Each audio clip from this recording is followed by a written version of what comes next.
¿Sabes qué es una refinanciación? ¿Estás teniendo problemas para conseguir una? ¿Quieres tener las herramientas para tener más éxito? Pues no te pierdas este vídeo. ¡Vamos allá! Y antes de empezar la sesión, recordaros que dentro de la página del canal veréis la pestaña Unirme y explicaros que actualmente estoy canalizando consultorías y asesorías privadas conmigo, videollamadas one-to-one, y haré otro vídeo para explicar los cambios de esta membresía, por qué la subida de tarifas y dar alternativas. Pensar que aquí tiene que comer YouTube e impuestos, y las alternativas irán ligadas a otra página web que estoy desarrollando. Y aquí podemos ver muy brevemente una breve pincelada de banquerodelpueblo.net, donde estoy desarrollando la web, pondré tarifas, servicios más personalizados y veréis una diferencia sustancial del precio. En cualquier caso, toda aquella gente que tenga curiosidad o quiera asesoramiento, tenga consultas o preguntar, podéis escribirme sin ningún tipo de compromiso, tanto al email como al WhatsApp, y seguimos hablando. Muchas gracias por escucharme estos segundos, pero ahora sí que tengo que hacer un poquito más de propaganda o que todo el mundo conozca los servicios que podemos hacer. Y ahora sí, hola a todas y todos, bienvenidos al Banquero del Pueblo, y recordaros que cuando lleguemos a 100.000 suscriptores nos veremos las caras.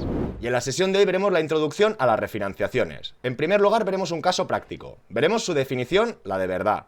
Veremos un punto clave, un punto de no retorno. Y para finalizar, algunas máximas. Empecemos. Y aquí podríamos ver la presentación de un caso. Ingresos 2.250. Vivienda sin gastos, vive de usufructo. Importes de los préstamos. En este caso hablamos de 3 préstamos, con diferentes capitales pendientes, diferentes cuotas, diferentes tipos de interés y diferentes cuotas restantes. Y nos comenta, llevo un tiempo mirando para intentar reunificar los 3 bajo un mismo préstamo y así tener una única cuota a poder ser más reducida. En ING, que es donde los tiene, me deniegan constantemente en la posibilidad de hacerlo. Mi idea es unificarlos para no pagar 774 al mes en 3 cuotas, sino pasando a pagar una única de 500-550. ¿Alguna recomendación? Postdata. Me sorprende que ING, a quien pago ya 774 euros de cuota, no se fíe, como para unificármelos en unos 500-550 de cuota que por lógica tendré liquidez para afrontar. Y este caso práctico nos va de fábula para entender qué es una refinanciación y qué podemos o qué no podemos hacer. Visto este caso práctico, vayamos a por la definición. Y aquí veríamos una definición técnica. La refinanciación es la emisión de nueva deuda para cancelar la anterior con el objetivo de conseguir mejores condiciones y aumentar la liquidez disponible. Por ejemplo, cuando una empresa o persona física atraviesa dificultades para pagar los intereses de la deuda contraída o necesita incrementar la caja disponible, puede optar por la refinanciación, es decir, volver a financiar dicha deuda a través de un nuevo préstamo que cancele el anterior y ganar flexibilidad disminuyendo el pago de la cuota periódica. La refinanciación puede llevarla a cabo tanto personas físicas como jurídicas. Y esto sería una correcta definición, pero algunas definiciones nos pueden llevar al error, algunas como esta. ¿En qué consiste la refinanciación de un crédito? La refinanciación o reestructuración consiste en modificar las condiciones iniciales de un crédito e implica cambiar los términos de un contrato. Realmente aquí está la clave. Refinanciación o reestructuración. Y realmente, aunque se pueda confundir, no es lo mismo. Aquí tocamos un punto delicado e incluso los mismos empleados de banca o analistas de riesgos no tienen el criterio del todo claro.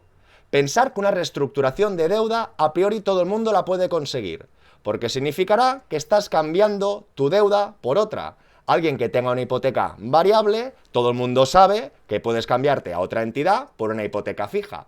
¿Cuándo tú no puedes cambiar esta hipoteca variable a fija? Muchos ya lo sabréis. Normalmente, cuando tu ratio de devolución lo llevas pasado y eso hace que no te puedan aprobar dicha hipoteca.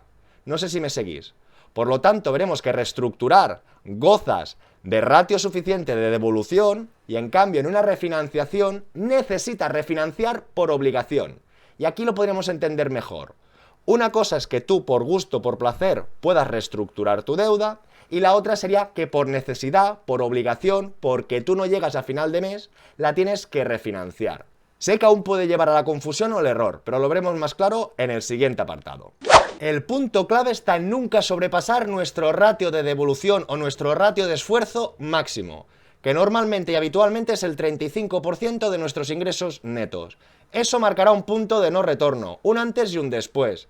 Siempre que alguien tenga la capacidad para poder endeudarse más, podrá pedir otras financiaciones, podrá reestructurar su deuda.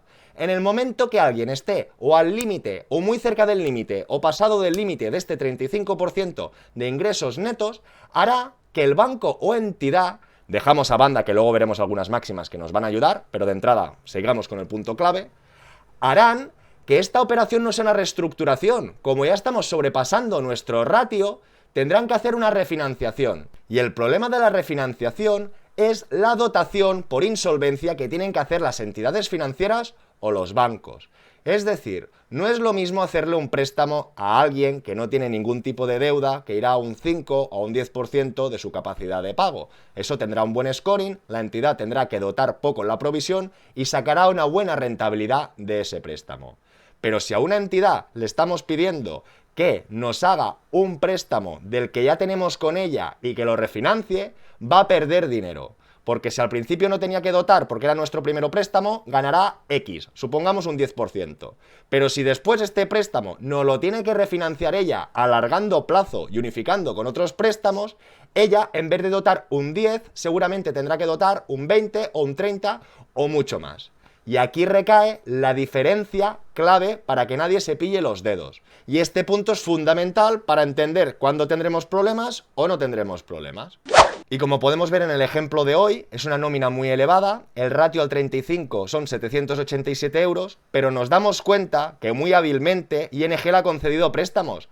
¿Pero hasta dónde? ¿Hasta cuándo? Justamente, más o menos, hasta su límite de endeudamiento. Con lo que en este caso nos encontraríamos en este límite, que ya tendríamos problemas porque no nos van a reestructurar la deuda. Realmente va a ser refinanciar. ¿Por qué? Porque ya estamos al límite de nuestra capacidad de pago.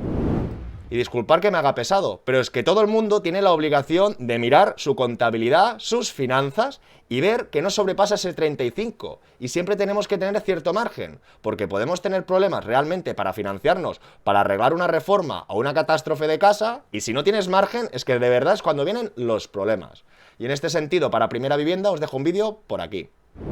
Visto el caso práctico, visto que es una refinanciación y visto el punto clave, saltamos al último apartado de algunas máximas. Sigamos.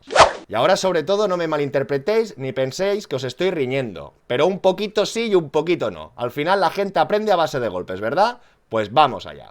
Primera máxima, el problema lo creas tú. Como acabamos de ver, el punto de no retorno es tu capacidad de pago. Y cuando alguien contrata un préstamo, ¿quién firma el préstamo? ¿El banco o tú? El banco te puede ofrecer muchas cosas, igual que en el mercadillo, igual que en un restaurante, igual por la calle. Pero al final, quien firma el contrato, quien accede a esa financiación, quien accede allí, es uno mismo. Por lo tanto, la primera máxima es que no te cabres con nadie más que contigo mismo. Y ya sé y lo siento que mucha gente puede tener problemas, etcétera, etcétera, etcétera. Pero cuando hablamos de refinanciaciones, no de un préstamo de 2, de 3, sino de 4, de 5, de 6, de 8... que he visto hasta casos de 12 financieras. Eso ya es un mal hábito. Es como quien come sano y natural y como que come comida basura o comida chatarra. Ya no estamos hablando si eres vegano o no eres vegano, pero entre tener una dieta equilibrada, variada, a comer solo comida basura y dulces y... pues aquí estaría un poquito la diferencia. Segunda máxima. Igual que en la primera parece que os he reñido un poco, en esta vamos a defenderos. No hagáis mala sangre, respirar profundo, no es nada personal contra vosotros o con quien tenga que hacer esta refinanciación. Pensar que estamos hablando de criterios de riesgo, que como hemos explicado en el punto anterior, en función del scoring de esa operación, la dotación o lo que va a ganar esa entidad financiera variará. Por eso se hace complicado, cuando hemos sobrepasado el ratio, poder volver a hacer un Frankenstein de estos préstamos y alargarlo o incluso conseguir mejor tipo de interés. Y recordar el ejemplo inicial de la hipoteca variable a fija, que es un mal cambio, no, si es un estupendo cambio, pero tú tienes que tener cierta posición de dominancia o de fuerza, tener al menos tu ratio para poder pactar mejores condiciones e irte. Si tú tienes una hipoteca variable que vas pagando a duras y a penas con impagos, entiende que ningún banco te querrá captar esa hipoteca. Tercera máxima. Piensa bien el plazo de financiación de cada préstamo o de cada financiación, disculpa la redundancia. Es decir, hemos hablado muchas veces en el programa que cuando tú quieres acortar un préstamo o una financiación no hay problema. Tú tienes el dinero, tú matas cuotas o matas tiempo. El problema viene cuando alguien, por optimista o por pesimista o porque no quiere pagar intereses o porque no se hace una buena radiografía o análisis de su contabilidad, coge el préstamo muy corto, con la cuota muy alta, porque lo voy a acabar de pagar antes, pero en vez de hacerlo a 8 años lo hago a 5. Pensar que sí, hablamos de 3 años de diferencia, pero que 5 años son muchos también. Y en muchos casos, si no tenemos una buena planificación previa, nos vamos a pillar los dedos. Y vuelvo a lo mismo, pensar que al banco siempre le podrás acortar el préstamo, pero para alargarlo te pedirán compensaciones, te mirarán así de reojo y tendrás más problemas. Cuarta máxima y fundamental, buscar en la competencia. Es muy complicado, como hemos explicado anteriormente, que si tú tienes los préstamos con ING te haga la refinanciación. Significa que se tendrán que bajar los pantalones para facilitarte a ti una cuota que en principio tú has estado de acuerdo en firmar, en contratar y en financiar, y les harás perder dinero a ellos. Por lo tanto, ellos siempre darán largas, darán negativas. La manera de poder conseguir esta refinanciación sería yéndote a la competencia, a otra entidad. Pero como hemos visto en el punto clave, es fundamental que tengas ratio suficiente. Si vas a otra entidad muy ahogado, puede ser que te vuelvan a mirar de reojo y digan, uy, uy, uy, uy, uy, ¿este dónde se ha metido? Porque ¿sabéis qué pasa? Que esto es un perfil operativo. Y en muchas ocasiones, y no lo digo yo, al final la estadística financiera, alguien que tiene 3 préstamos que unifica uno, normalmente cuando le facilitas el pago, ¿sabéis qué pasa? Que luego vuelva a pedir otro, y luego otro, y alguien que tenía 3 que se queda con uno, vuelve a tener 3 préstamos. Y esto, disculparme, no es ni criticar ni no criticar, pero es un poquito la estadística financiera y lo que pasa con los perfiles operativos.